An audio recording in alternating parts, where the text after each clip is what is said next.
Bonjour à tous.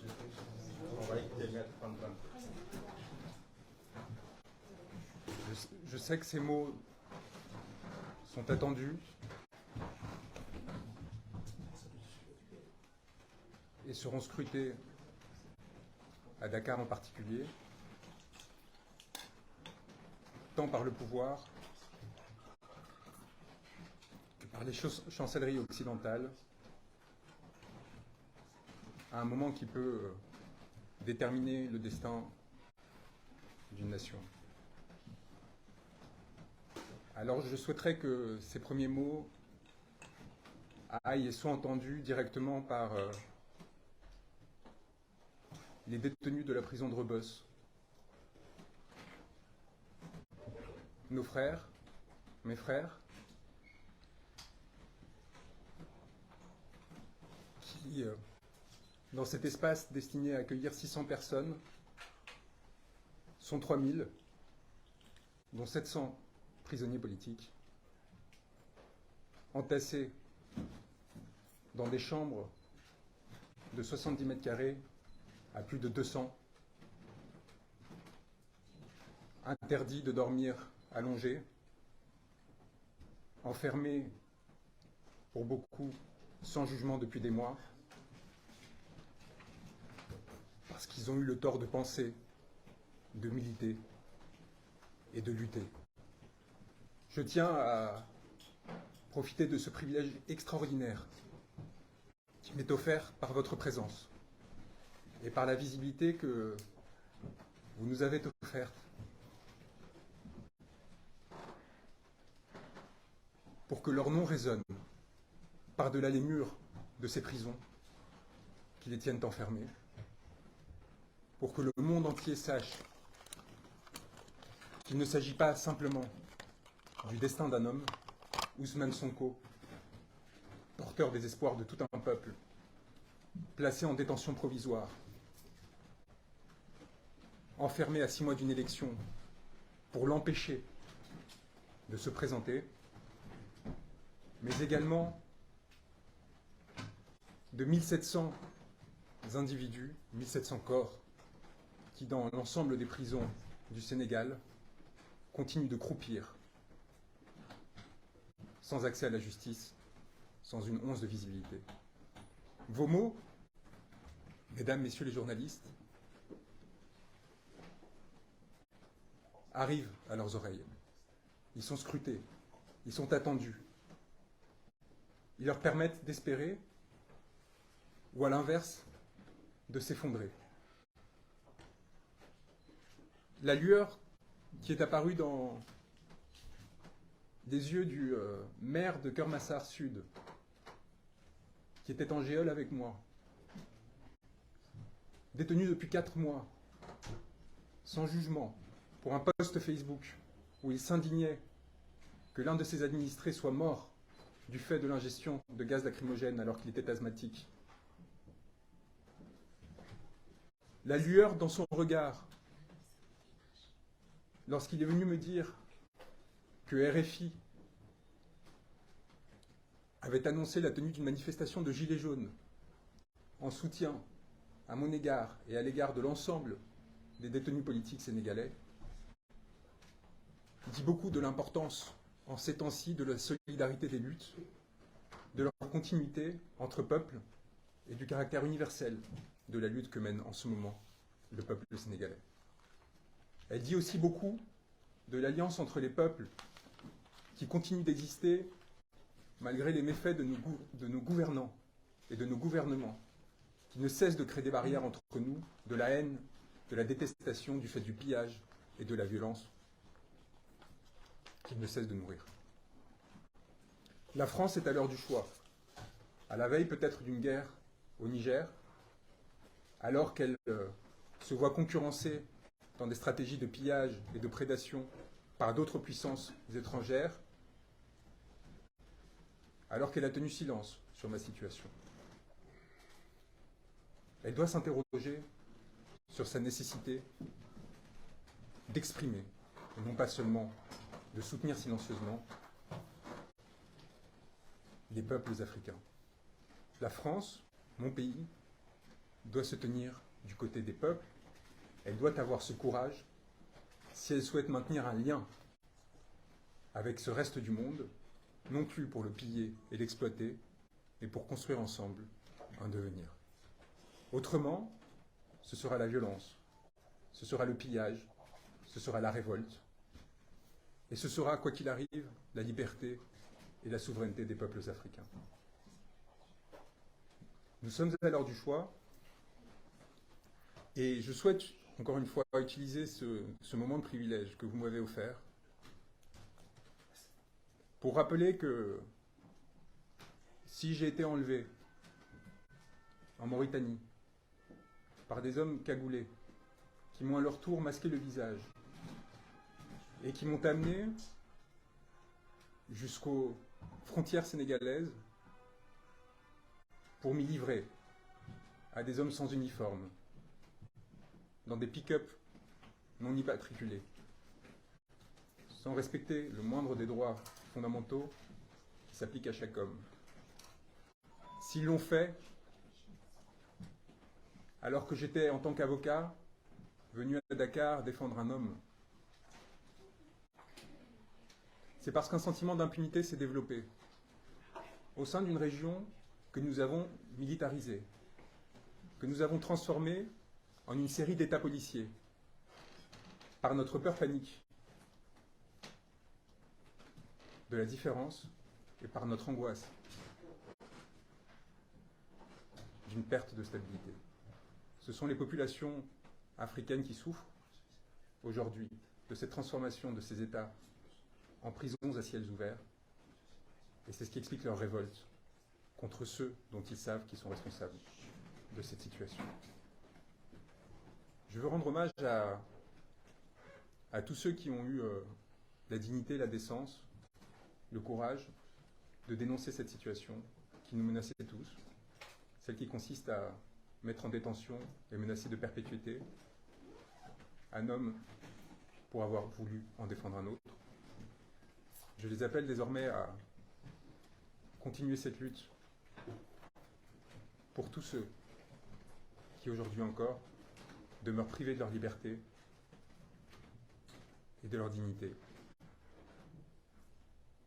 Nous sommes à 6 mois d'une échéance cardinale pour le devenir du Sénégal, mais également de l'ensemble de la sous-région et peut-être du continent, qui déterminera des bascules fondamentales.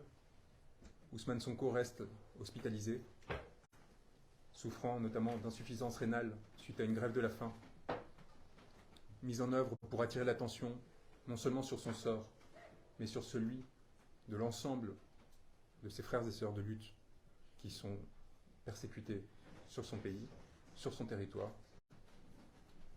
Et il me semble essentiel de prolonger ce mouvement de solidarité qui a commencé à leur égard et de s'engager pour trouver au plus vite une solution qui permette d'assurer une transition démocratique au Sénégal, comme le prévoit sa constitution, et de s'assurer que la volonté souveraine de ce peuple soit respectée. Il en va de nos intérêts à tous, y compris ceux des sociétés occidentales. Il en va d'une idée du genre humain. Il en va aussi d'une potentielle nuit noire dans laquelle serait plongé le Sénégal si les desseins du pouvoir actuel étaient respectés et que ceux-ci réussissaient arbitrairement à empêcher une partie de la population de se voir représentée.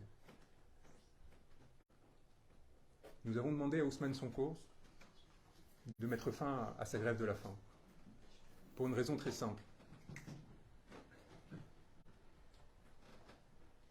Cet homme fait communauté. Cet homme permet à des milliers d'autres, comme je l'ai vu à Dakar, mais aussi au-delà, de retrouver une forme d'espoir et d'espérance parce qu'il leur permet de retrouver un sens de la fraternité et de la lutte collective. Ce n'est pas l'individu en tant que tel qui compte, c'est ce qu'il a su enfanter et créer.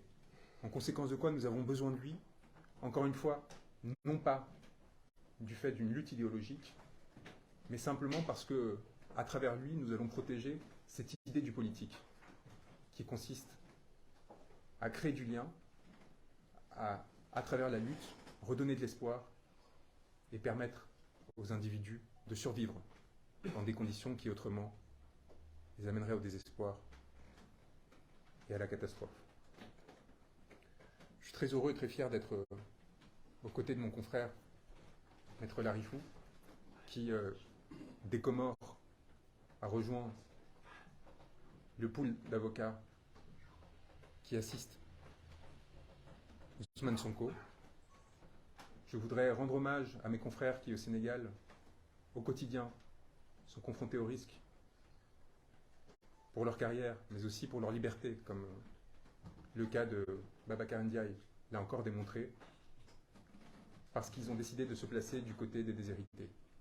Ces individus doivent être protégés, ils doivent savoir que nous sommes à leur côté, que nous ne les lâcherons pas, et que chaque fois qu'il faudra prendre un risque, y compris s'il s'agit de traverser des milliers de kilomètres et de se confronter à des mandats d'arrêt internationaux iniques et injustifiés, ils nous trouveront de leur côté. Je laisse la parole à mon confrère et nous répondrons ensuite à toutes les questions que vous souhaiterez nous poser. Oui, au nom de mes confrères constitués pour le président Ousmane Sonko, je tiens à exprimer tout notre soutien à notre confrère pour son courage, sa détermination et sa conviction à assurer la défense de notre client commun, Ousmane Sonko, mais au-delà de notre client, toutes les personnes victimes, je le dis volontairement, je prononce volontairement le mot, de la barbarie et puis de la méchanceté humaine et puis du goût du pouvoir.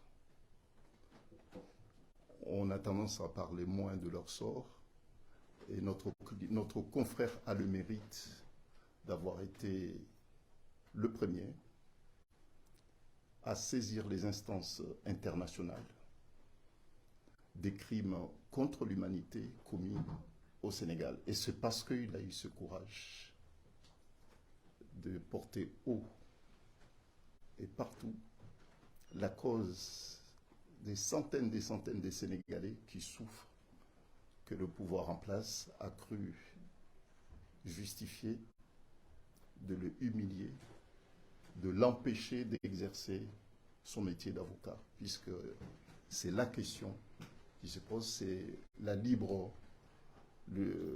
libre choix d'une personne, à savoir Ousmane Sonko, fait en la personne de Maître Branco pour assurer sa défense. Le cas de notre confrère illustre parfaitement les difficultés que nous rencontrons sur place à Dakar pour assurer la défense de notre client. Nous ne sommes pas libres, alors que c'est le principe fondamental à toutes les sociétés démocratiques pour assurer la défense de notre client. Je tiens quand même à le rappeler, la veille d'un procès sur une diffamation, un délit de diffamation auquel notre client était prévenu, alors qu'il est arrivé à Dakar, la veille, pour assurer, au même titre que nous, la défense de M. Ousmane Sonko, notre confrère a fait l'objet d'une interdiction de rentrer sur le territoire du Sénégal, a été reconduit aux frontières. Donc n'a pas assisté, alors qu'il avait préparé sa défense, et la défense de M. Sonko reposait en partie au travail qui a été fait par notre confrère, qui n'a pas su donc assurer la défense de notre client. Il a travaillé à distance, mais ce n'était pas suffisant. On lui reproche aujourd'hui d'avoir trouvé le moyen de rentrer sur le territoire du Sénégal pour assumer sa responsabilité et puis assurer la défense de M. Sonko. C'est dans ces circonstances qu'il a fait l'objet d'humiliation. Au-delà de sa personne, ce sont tous les avocats qui ont été humiliés par les autorités sénégalaises. Et ça, nous ne pouvons pas accepter. cette humiliation. Je tiens aussi à rappeler que de nombreux confrères constitués pour M. Ousmane Sonko font l'objet des procédures disciplinaires. Et il y en a d'autres qui font l'objet de poursuites pénales également. Ce sont des mesures qui ont été opportunément, des procédures qui ont été opportunément ouvertes pour justement décimer la défense de M. Ousmane Sonko. Donc pour ça, notre confrère a notre soutien et nous exprimons notre admiration et notre encouragement à notre confrère. Il a pris le risque, et le risque qu'il a pris est l'illustration des difficultés que nous rencontrons pour justement assurer la défense de M. Sonko et puis de toutes les victimes de cette barbarie.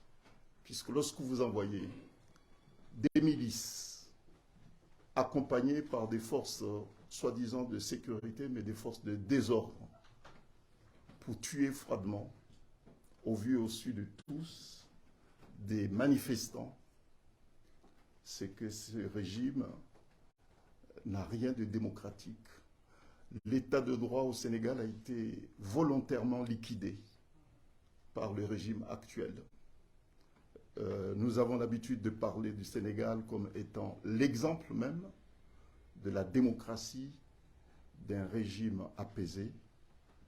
Mais là, ce n'est pas le cas. Il y a une liquidation de toutes les valeurs héritées par ceux qui ont bâti ce grand pays qu'est le Sénégal. Et ça, nous ne pouvons pas accepter. Il est difficile, effectivement, de parler de la situation pénale de notre client sans glisser sur le volet politique, et mon confrère a bien fait de le dire.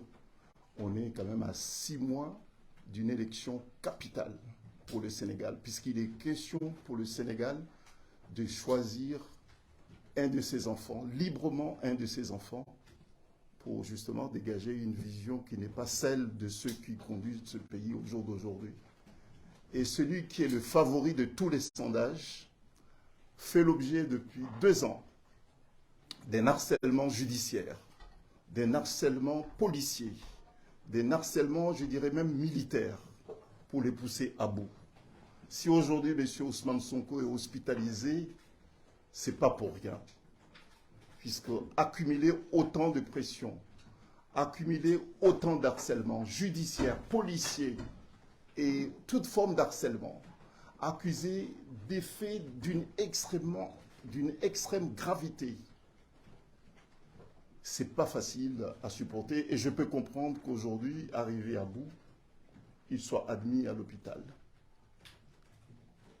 Et cette visibilité que vous offrez à la cause de tous les Sénégalais est une opportunité pour nous, effectivement, de dénoncer ce qui se passe sur place. Ce n'est pas parce que notre confrère a été malmené, a été humilié, que la profession d'avocat a été humiliée par le régime en place au Sénégal, que nous allons baisser le bras.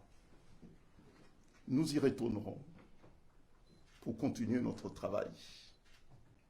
Et nous ne serons pas seuls, puisque cette profession, elle est portée par des millions de gens qui croient qu'il faut de la défense dans une société démocratique.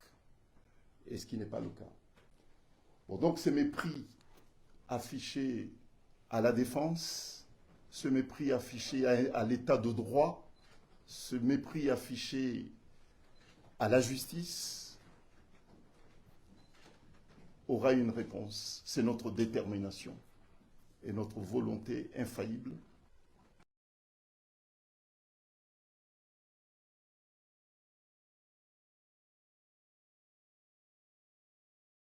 pour assurer la défense de M. Sonko et puis des autres Sénégalais qui souffrent en ce moment de ce déficit démocratique, de ce déficit de droit dont est victime ce pays.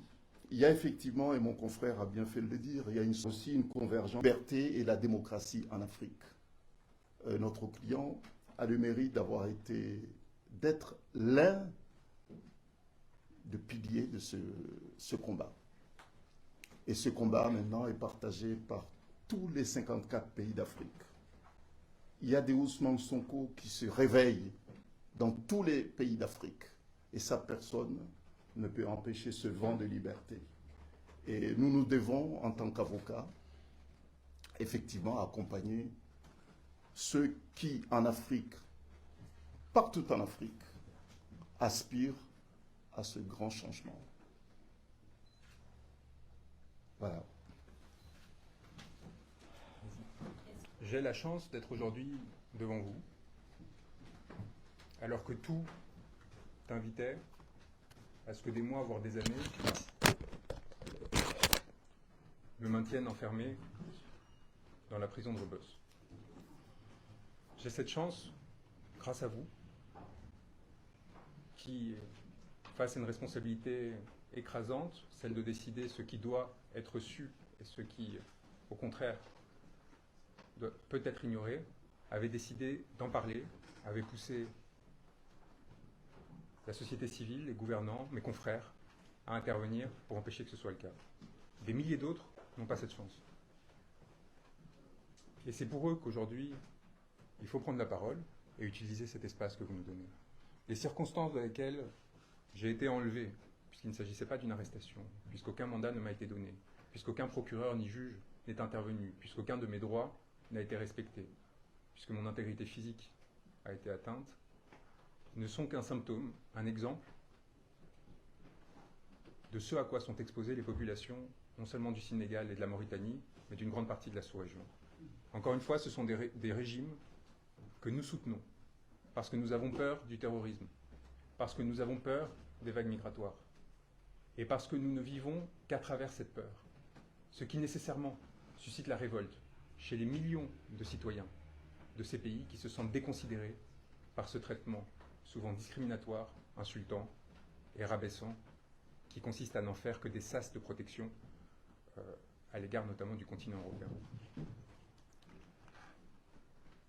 J'ai pu m'en sortir grâce à la mobilisation d'un certain nombre de personnes qui se reconnaîtront et qui savent ce que je leur dois,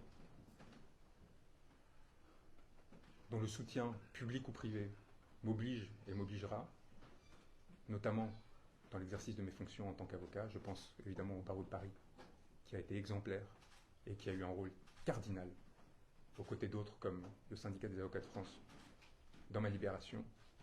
Les mots de ma bâtonnière qui résonnaient et étaient relayés jusque au sein de la prison de Rebeuss et qui me sont parvenus dans ce cadre-là et qui ont probablement été aux côtés des efforts d'un certain nombre de gouvernements, dont le gouvernement espagnol, dont je salue l'engagement, mais aussi du gouvernement portugais, et peut-être même du gouvernement français, ont permis de régler cette situation. Mais d'autres personnes sont en prison encore, et dont certaines de mon fait, que ce soit un prétexte ou une vérité. Je sais la responsabilité que j'ai dans la situation d'un certain nombre de Sénégalais. Je sais la responsabilité que j'ai prise en prenant le risque de me rendre au Sénégal de façon légale, contrairement à ce qui a été dit, pour défendre pour défendre mon client en tant qu'avocat. Et je sais que les conséquences que ça pouvait avoir sur un certain nombre d'individus. Mais je sais aussi le risque que je prenais en faisant ce geste. Nous avons ensemble décidé de le prendre.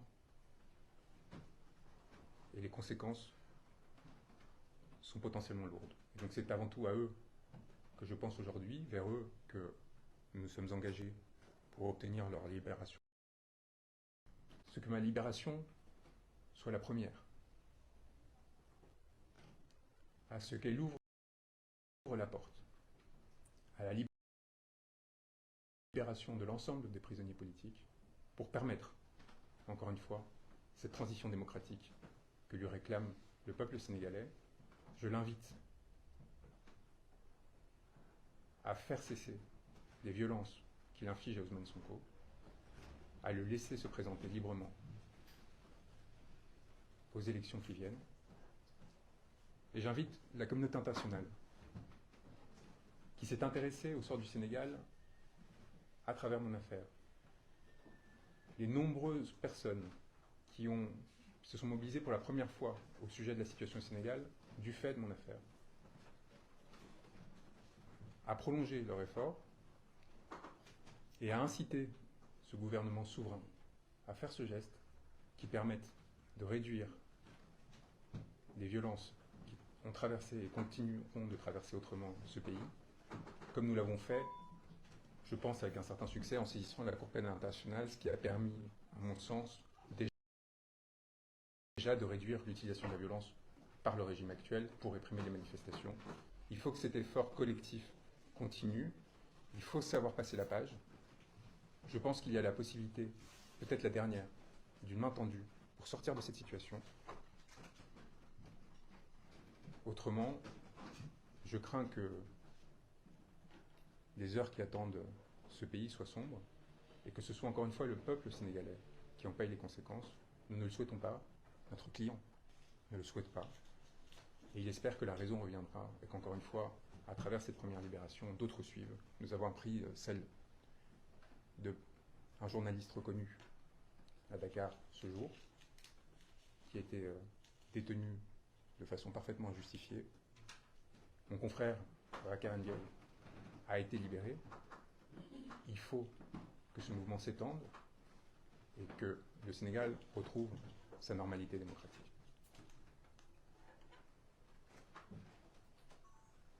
Peut-être une deuxième question.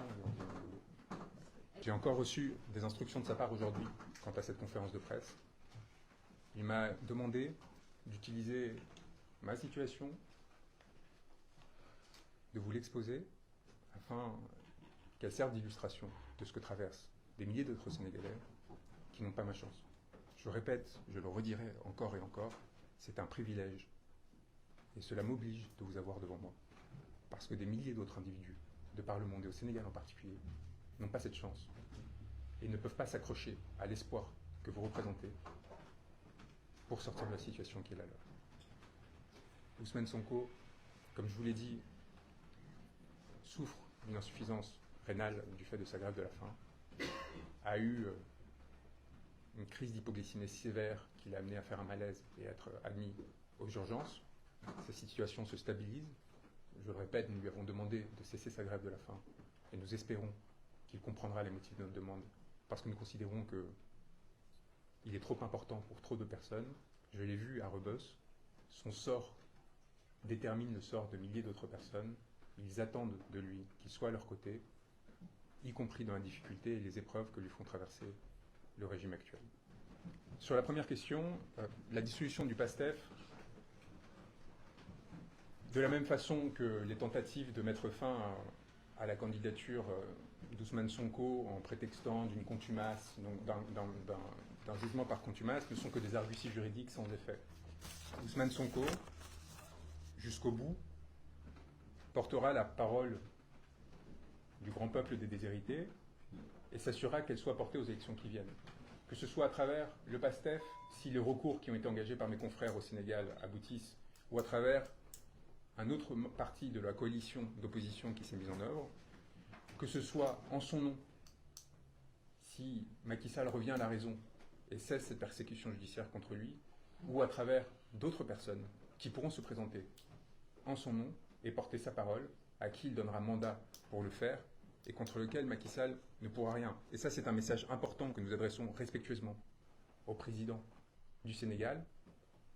Il nous semble impossible d'éviter qu'en février 2024, les idées d'Ousmane Sonko soient représentées, et il est donc déraisonnable d'insister sur cette voie. Et en ce qui concerne la Cour pénale internationale, nous ne sommes pas juges et nous ne sommes pas procureurs. Et je pense qu'en général, lorsque l'on fait le choix de la défense de la robe, c'est justement parce que nous ne souhaitons pas devenir juge ou procureur et de prendre en main le destin d'autres personnes et de faire face à des responsabilités qui peuvent amener à des destins tragiques. Nous n'avons donc jamais affirmé que nous allions traduire en justice Macky Sall. Cependant, les procédures que nous avons enclenchées auprès du procureur de la Cour pénale internationale, auprès des procureurs français et des juges d'instruction du pôle crime contre l'humanité du tribunal judiciaire de Paris ont toutes les chances de prospérer. Les victimes sont constituées, au-delà évidemment des membres du PASTEF, des familles de victimes de meurtres, de torture. Les faits sont établis, sont étayés, et le travail que nous avons effectué, qui a été rendu public, est suffisamment solide pour lancer l'ouverture d'une instruction qui mettra fin à toute forme d'impunité. Cependant, nous l'avons dit et nous le répétons, Notre espoir, parce que c'est l'espoir d'Ousmane Sonko, c'est que cette résolution soit sénégalaise. D'abord politiquement et ensuite judiciairement. Ousmane Sonko est un souverainiste et il considère que c'est au peuple, et en particulier au peuple africain, de régler leur propre destin. Et si jamais une transition démocratique intervenait au Sénégal, ce serait de façon privilégiée cette solution qui serait adoptée, que ce soit par la création de chambres mixtes et d'un tribunal ad hoc qui permette de juger ces crimes, ou à travers l'utilisation des juridictions naturelles qui sont aujourd'hui en capacité de poursuivre des personnes pour ces faits.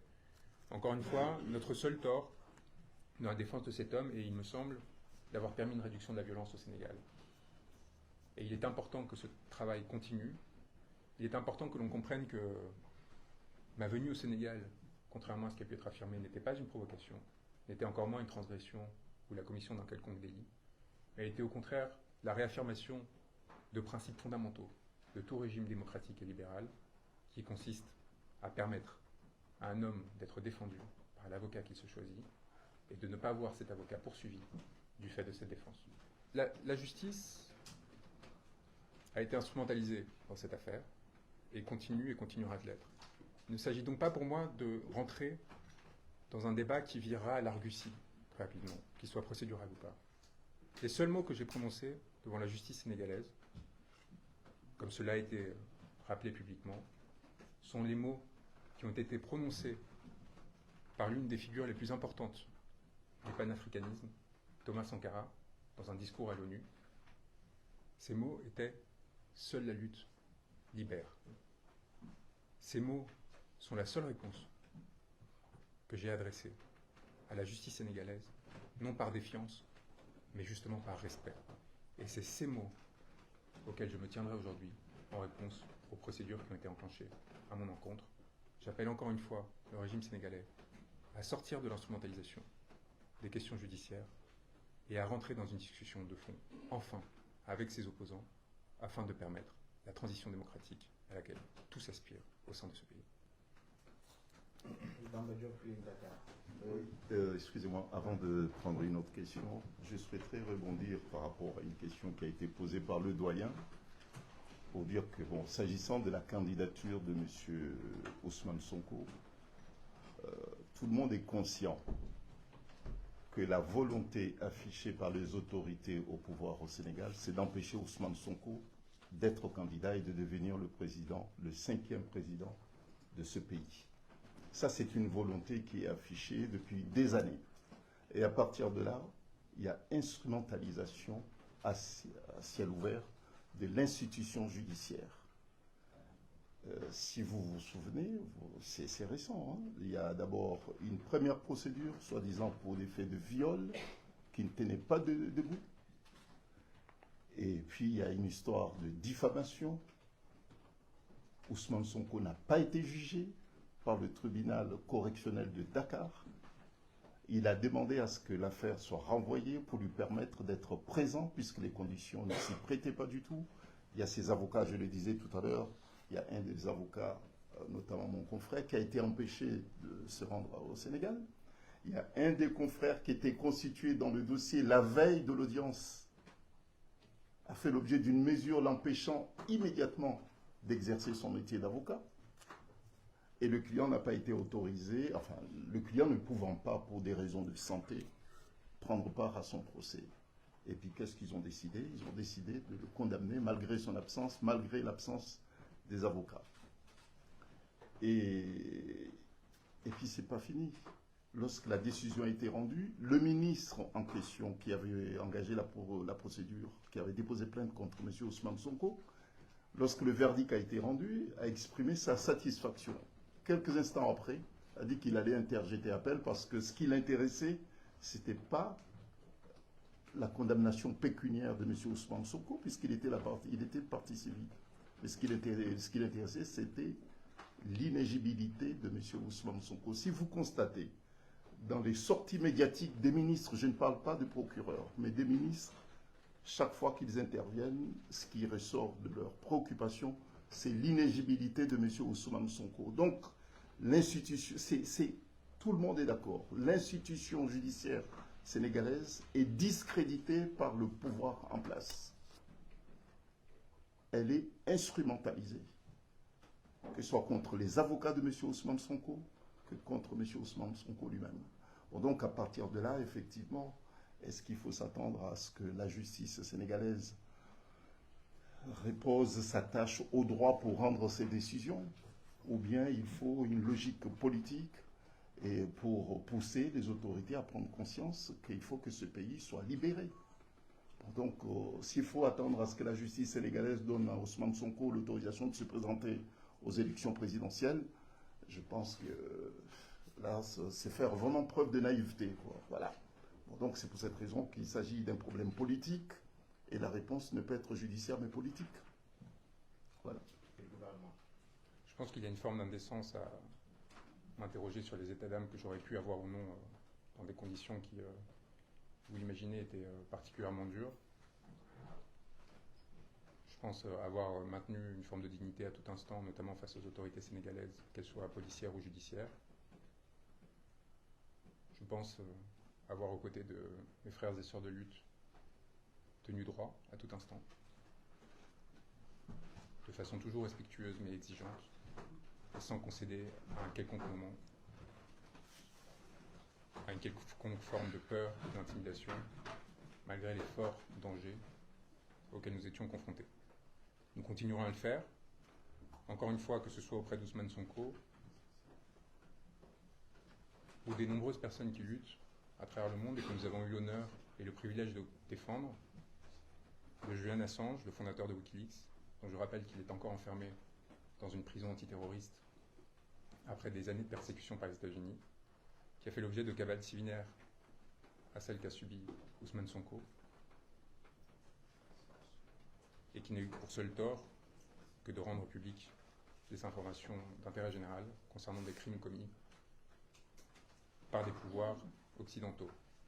J'ai eu son sort à l'esprit très souvent au cours de ces jours, où j'ai été arrêté, placé en garde à vue, d'abord en Mauritanie, puis enlevé, transféré à Dakar, et dans les jours précédents, parce que j'avais conscience du risque du piège qui me serait tendu. J'avais souvenir, de façon précise, que le mandat d'arrêt international, dont on n'est pas certain de son existence réelle, qui avait été annoncé par le procureur de Dakar, avait été précédé 48 heures avant d'un signalement du Quai d'Orsay aux autorités judiciaires françaises. Et nous avions la conscience d'une potentielle instrumentalisation de cette situation à des fins politiques, politiciennes, dans mon pays, en France, et de l'instrumentalisation de l'instance judiciaire, non plus seulement à Dakar, au Sénégal, mais également en France. Et dans ces conditions-là,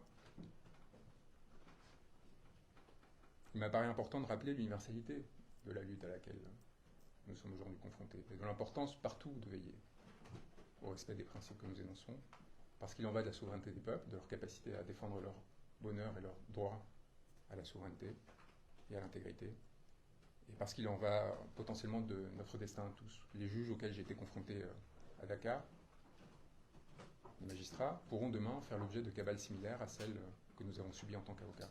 Il faut qu'ils en aient conscience. Si notre Europe ne nous protège pas, si la fonction de journaliste, si le mandat, parce qu'il y a de nombreux maires qui sont aujourd'hui détenus à Dakar, démocratiques, si ce mandat démocratique ne protège pas, eh bien, c'est l'ensemble des corps intermédiaires, comme on les appelle, qui sont exposés. Alors quelque part c'est bien, parce que ça leur permet de vivre avec la peur que connaissent les simples citoyens, entre guillemets, de se rendre compte de cette vulnérabilité, de ne pas se sentir protégé, mais de l'autre côté, évidemment, ça fragilise l'ensemble des institutions et donc la stabilité du pays. Il faut prendre garde, à force de vouloir préserver à toute fin notre influence, la sorte de cohésion artificielle que les régimes autoritaires permettent sur un territoire donné de mettre en œuvre, de ne pas nourrir, de ne pas mettre en germe la violence, voire la guerre civile. Parce que la décomposition des territoires et des États de la sous-région est encore envisageable, avec des conséquences catastrophiques qui pourraient émerger. Et il ne faut pas oublier que le phénomène djihadiste est nourri par des logiques de concurrence étatique, est nourri par le système tel qu'il existe aujourd'hui, et tel qu'il est maintenu artificiellement, sous respiration artificielle, par un régime politique. Il y a vraiment une réflexion à avoir de fond là sur ce qui est en train de se passer. Je pense que ce qui se passe au Sénégal, ce qui se passe au Niger de façon coagulée, et évidemment s'influençant mutuellement. La position de la France, des États occidentaux au Sénégal, est influencée par ce qui se passe au Niger, est influencée de façon générale par les changements politiques qui sont intervenus au Burkina, au Mali, qui s'installent, s'enracinent au Centrafrique, et la peur que cela suscite en nos gouvernants. Sauf que cela peut amener à des mauvais choix, à des erreurs, voire à des qui auront des conséquences potentiellement catastrophiques pour les peuples qui seront pris en otage de ces luttes d'influence. Il faut sortir justement de cette dynamique qui consiste à favoriser un tel régime ou un autre sur le fondement de lutte d'influence géopolitique. Il faut renouer avec une forme de coopération et d'engagement avec et pour les peuples. La politique diplomatique de la France, si elle souhaite retrouver son influence, doit s'adresser directement aux populations, doit mettre en place des politiques d'investissement, d'éducation, de formation, d'échanges culturels à égalité, dans les deux sens, qui touchent directement les populations. C'est la seule façon pour la France de recouvrer une forme de respect et une forme d'écoute au sein de populations qui n'en peuvent plus de ces jeux de pillage, d'influence et de tricherie mutuelle. Sauf que, et c'est la seule incise politique, peut-être que je vais me permettre par rapport à la situation en France, on a l'impression que notre gouvernement ici est tout aussi aveugle aux aspirations de son peuple souverain qu'à Dakar. Et c'est ce qui explique probablement que la parole que je porte au nom d'Ousmane Sonko ait cette influence à Dakar, et qu'à l'inverse, la lutte du peuple sénégalais ait cet écho en France au sein d'un certain nombre de mouvements, et notamment des Gilets jaunes. Il y a une identité mutuelle qui s'est créée. On a l'impression d'être confronté à des problématiques similaires. Ces problématiques semblent identiquement ignorées par nos gouvernements dans les deux territoires, avec des gestions et des formes de violence qui sont certes différentes à la fois en termes d'intensité et d'organisation, mais qui trouvent aussi des échos communs. Et c'est encore une fois, du coup, à l'horizontale et de façon très humble et très admirative que je me suis engagé pour porter cette parole d'Ousmane en son nom, avec un respect et une admiration qui ne sont pas feintes. Il nous apprend beaucoup, et le peuple sénégalais nous apprend beaucoup à travers lui, que si on le regarde objectivement, avec un peu de distance, tous les éléments, qu'ils soient vrais ou faux, que vous avez énoncés, deviennent insignifiants si on regarde la situation dans son ensemble, encore une fois, du Sénégal, et le caractère massif des violations des droits fondamentaux du peuple sénégalais et du nombre de personnes qui les subissent aujourd'hui, et des conséquences potentielles que cela peut avoir pour le destin de millions de personnes. Et c'est, à mon avis, de cela et de cela seul dont il faut parler, et non pas faire nourrir la chronique du spectacle, du scandale, qui m'apparaîtrait indécente dans ces circonstances. Ce que j'ai vu à Rebeuss, c'est de ça dont je souhaite que l'on parle. C'est de ça dont il faut parler. Et non pas le sort d'un petit occidental blanc qui, peut-être, parce qu'il est un petit occidental blanc, a eu le privilège de voir une attention particulière se lever sur lui. Que ce qui m'est arrivé, comme me le demande Ousmane, serve simplement d'illustration, moi, être particulièrement protégé. Moi, être dont on sait les conséquences que cela aurait d'atteindre à son intégrité. Si l'on s'est attaqué à moi de cette façon, imaginez-vous ce qui arrive au quotidien pour des millions de Sénégalais qui ne bénéficient pas des protections qui sont les miennes. Voilà la seule chose qui compte aujourd'hui, exposer la situation actuelle dans ce pays, en sachant qu'à travers cette lutte, bien d'autres s'en nourriront, et qu'elle permettra par répercussion, comme je l'ai dit quand j'étais à Dakar, de la Guadeloupe à la prison de Belmarsh, en passant par bien d'autres peuples et bien d'autres personnes en lutte, de mettre en avant leur situation et ce que cela en coûte, y compris dans des régimes d'apparence démocratique, de tenir droit, de ne pas plier, et de se maintenir fier à ces principes, quel qu'en soit le coût, et quels que soient les risques que l'on prend pour le faire. Si ce qui m'est arrivé peut servir d'exemple, et si l'on cherche à salir de différentes façons ce que j'ai fait, c'est justement pour éviter que cela serve d'exemple. C'est justement pour décourager les personnes qui pourraient se sentir inspirées par ce geste, par cet engagement et par ce courage.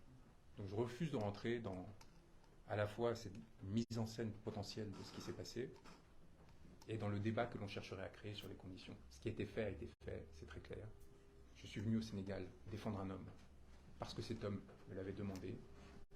Je l'ai fait dans le respect des principes fondamentaux de ma profession, des lois et des règlements. On a voulu me le faire payer cher et tout un monde s'est levé pour l'empêcher. Et cela, c'est cela et cela seul qui doit être rappelé. Maître, J'ai dormi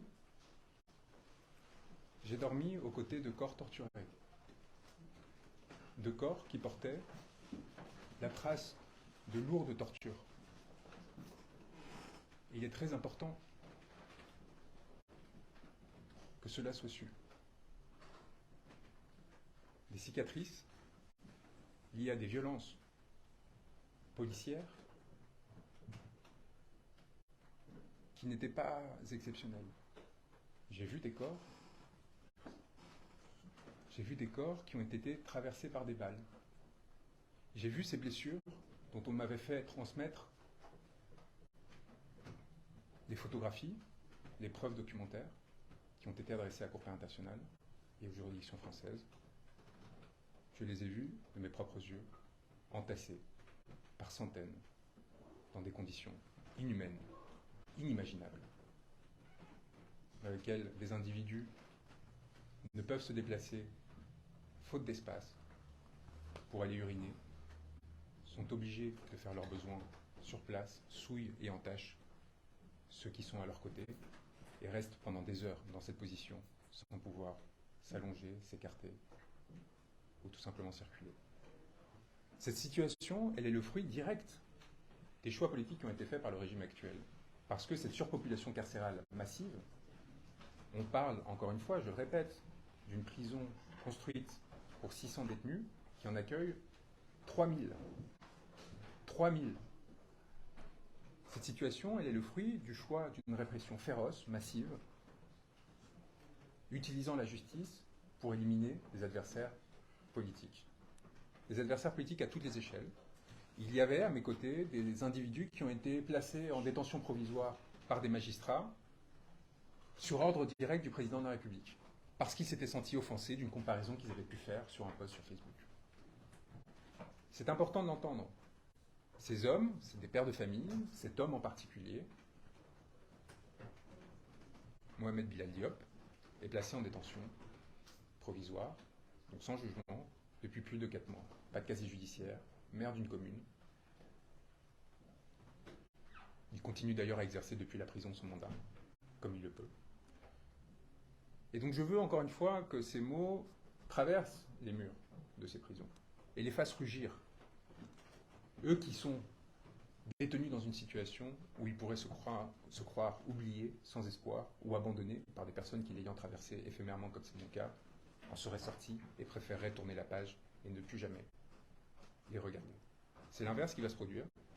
Ils ont commis l'erreur fondamentale de me faire voir ce qui ne saurait être vu, parce qu'encore une fois, même mes confrères n'ont pas accès aux chambres de détention, qui sont évidemment retenues au niveau des parloirs, donc ils entendent ce que leur dit leur client. Mais moi, je me suis retrouvé au milieu de ces personnes, de leurs espoirs, de leurs craintes et de leurs inquiétudes, et c'est ce qui m'a amené à demander à Ousmane Sonko d'arrêter sa garde à vue, sa grève de la faim,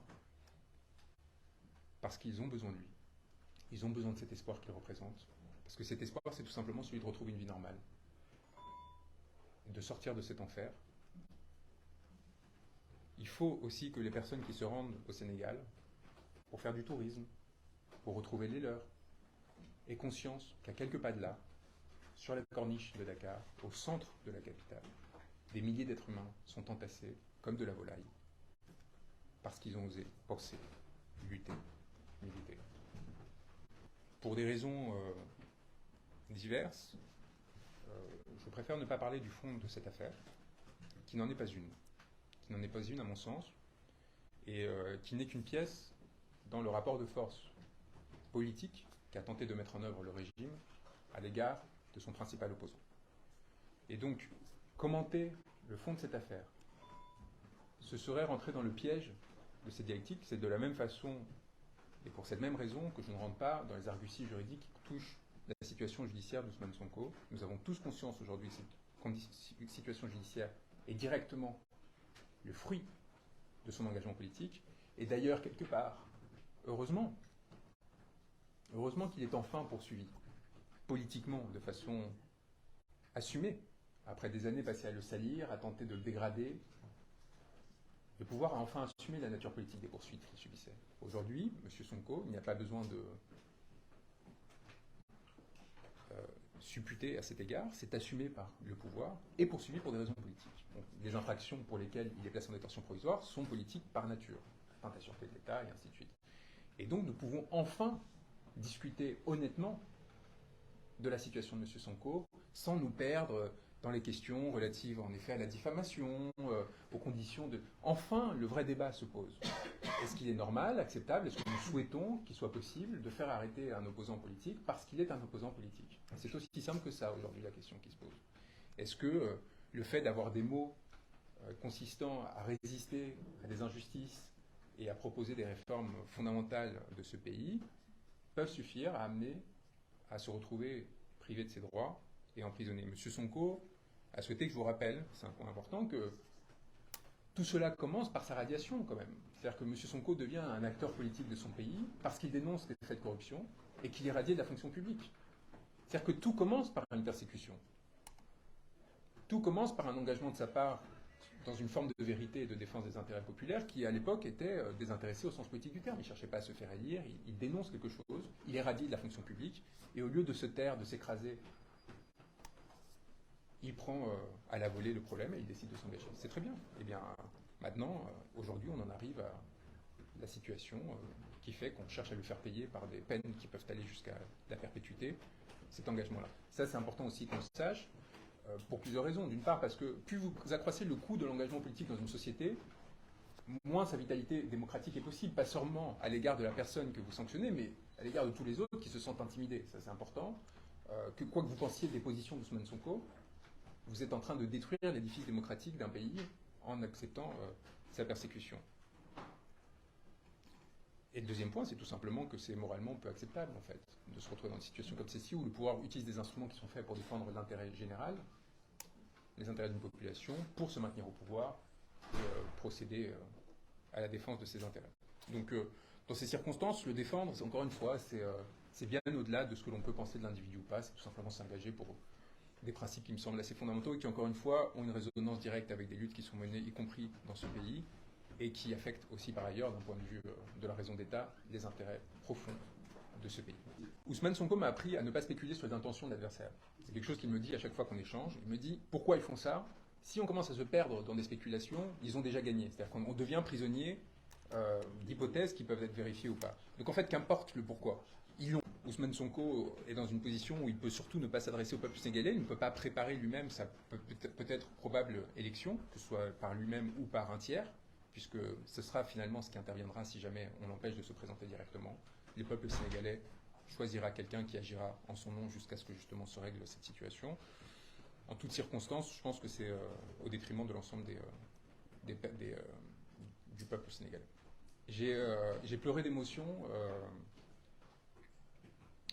J'ai pleuré d'émotion de nombreuses reprises, et c'est la seule fois d'ailleurs que j'ai pleuré, quand ils m'ont témoigné de leur estime et de leur soutien.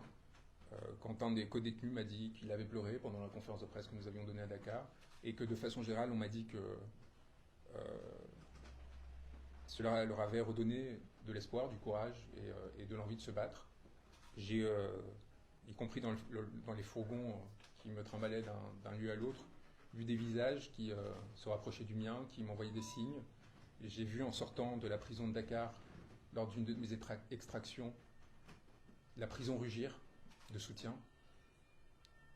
Et c'est donc le point levé que je suis sorti accompagné de leurs cris qui sont des cris d'espérance, parce que ce sont des personnes que l'on prive de leur droit à la parole, à la représentation, et qui ont trouvé en moi un allié, une personne qui permette ponctuellement de pallier aux impossibilités qui sont faites à leurs représentants de défendre leurs paroles. Aujourd'hui, c'est moi. Si ma détention s'était poursuivie, cela aurait été quelqu'un d'autre. Et dans cette course de relais que nous maintiendrons, eh bien tout simplement la liberté et la souveraineté. On va finir peut-être sur ce point. Je vais répéter en fait ce qui a déjà été dit. Le peuple sénégalais nous a donné un exemple et continue de le faire en se levant massivement pour défendre l'honneur dans un premier temps, puis la liberté d'un homme, parce qu'ils avaient conscience que cette lutte était celle qui permettrait de garantir la défense de leurs intérêts et leur souveraineté. Ils l'ont fait aux côtés et pour un homme qui lui-même refuse une quelconque compromission, que ce soit avec des régimes étrangers ou que ce soit avec d'autres forces politiques, dans des cadres des accords corruptifs que met en place régulièrement le régime pour réintégrer un certain nombre d'opposants politiques, tout en conditionnant leur opposition et en conséquence en leur restreignant. Ousmane Sonko a tenu droit. Il n'a rien léché, il n'a rien concédé. Et c'est pour lui rendre hommage et en réponse à cette force que le peuple sénégalais s'est levé et le monde entier doit regarder avec admiration cette force qui aujourd'hui fait encore tenir debout des milliers de détenus politiques dans des conditions inhumaines, propres des pires dictatures qui aient jamais existé. C'est avec un grand respect, une grande émotion que nous devons les regarder. Et c'est pour cela, c'est parce que j'ai vu ce peuple se lever, et c'est parce que du coup j'avais confiance en ce peuple, que j'ai pris le risque de me rendre à Dakar pour être à leur côté. La dernière question peut-être. Au contraire, elle a mis en lumière pour de nombreuses personnes qui n'avaient pas conscience de l'existence de cette problématique, en France et ailleurs, que le Sénégal n'était plus le pays que l'on avait longtemps respecté du fait de son engagement pour les droits de l'homme, la démocratie et pour sa stabilité. Elle a permis de rendre visible, d'abord avec notre procédure auprès de la Cour pénale internationale, la multiplicité des exactions et des crimes qui ont été commis, et dans un second temps la situation d'Ousmane Sonko, enfin la situation de ceux qui sont aux côtés d'Ousmane Sonko, y compris encore une fois lorsqu'ils sont protégés, privilégiés, comme cela a pu être mon cas du fait de mon statut d'avocat et du fait de ma condition. Ousmane a, je pense, été ému, c'est ce qui me revient de ce qui s'est passé, et c'est évidemment aussi pourquoi nous sommes sortis immédiatement. Nous avons refusé, au cours de cette conférence de presse, de nous attarder sur ce qui me serait arrivé ou non, parce qu'il serait indécent de se centrer sur ce petit cas particulier, qui n'en est qu'un parmi des milliers, et qui n'a en rien une importance supérieure à celle de ceux que j'ai vus au quotidien à Rebeuss, des personnes qui ont commencé à me confier leur dossier pour que je m'occupe de leur défense et que je tente de les renforcer à leur tour, ce à quoi je me suis occupé pendant les jours où j'étais présent sur place, et de façon plus générale aux victimes que nous continuons et continuerons de défendre à travers les nombreuses procédures que nous avons enclenchées pour essayer de leur permettre d'être protégés à l'avenir, c'est le plus important, et que justice soit faite à leur égard. Et je pense que nous pourrons nous en tenir là. Il faut qu'on s'en tienne là, mais encore une fois, il faut regarder la situation générale du Sénégal, non pas encore une fois pour stigmatiser, mais au contraire parce qu'il y a encore un espoir au Sénégal. C'est ça aussi qui est très important. Il y a des pays où une nuit s'est étendue et sera très difficile à renverser. Au Sénégal, nous sommes encore sur ce moment où toutes les bascules sont possibles.